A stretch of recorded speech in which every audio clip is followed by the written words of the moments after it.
অতি উত্তমের success party.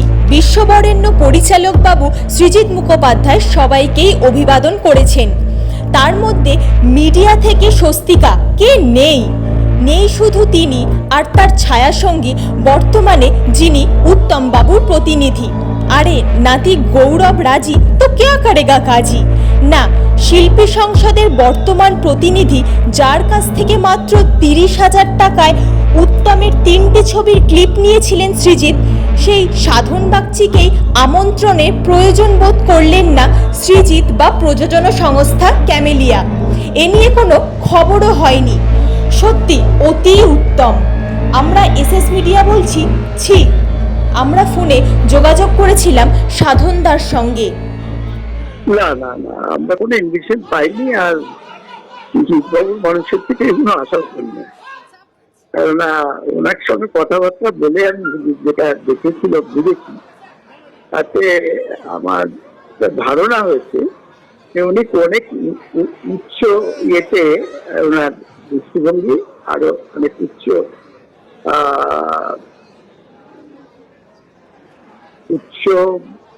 একটা লেভেলের মানুষের সঙ্গে ওনার ওঠা বসা এবং ওনার চলাফেরা সেই পর্যায়ে।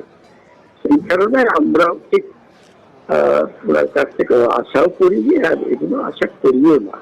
কেননা উত্তম কুমারের মানুষের সঙ্গে চলাফেরা করেছি, ওঠা বসা করেছি, তার শাসিনী ছিলাম, ছিলাম, তাকে খুব কাছ থেকে দেখেছি।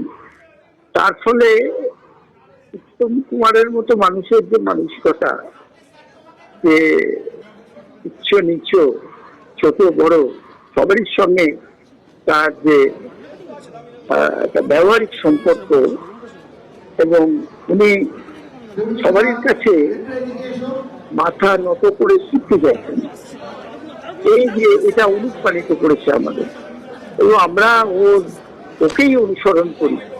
উনি আমাদের দেবতা, উনি আমাদের পথপ্রদর্শক, উনি আমাদের সম্মানের প্রতীক। উত্তম কুমারের কাছ থেকেই এগুলো শেখা। কিছু প্রত্যাশা করেন না, উনিও কারোর কাছে কোনো প্রত্যাশা করতেন না। কারণ একটা দিনের ঘটনা আমি বলি, এটা হচ্ছে যে একদিন, এটা 1978 সালে, একদিন ওনার অ্যাপয়েন্টমেন্ট ছিল ওনার বাড়িতে। দুপুর 4টের সময় এইরকমই গরমের দিন ছিল এরকম। তো হঠাৎ বাড়িতে ঢুকে দেখছি ইলেকট্রিকের লাইন কাটা, আলো জ্বলছে না, পাখা চলছে না। এই আজকে এইরকম পরিবেশ বা পরিস্থিতিতে আজকের দিন। তো সেই অবস্থায় আমি খুব বিব্রত। আমি আগেই ওনার বাড়িতে পৌঁছে পরে গেলেন, বাড়িতে একদম ছিলই না। তারপরে আমি একটা পাখা নিয়ে ওনাকে হাওয়া করার চেষ্টা করছি।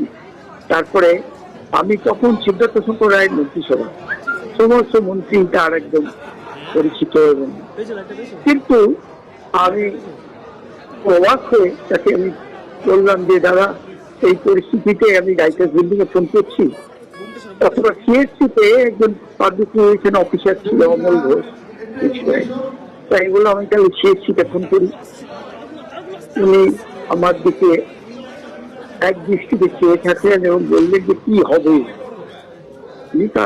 কারণ এই সাহায্য প্রার্থী নন, তিনি কারো কাছ থেকে কোনো সুযোগ সুবিধা নেন না, প্রত্যাশাও করেন না। এই তার শিক্ষা, এই শিক্ষা থেকে আমরা শিক্ষান্ত হয়েছি, এইটুকুনি বলতে পারি। সবই মহানায়কের আদর্শে নিরিখে চলি, আজও চলছি।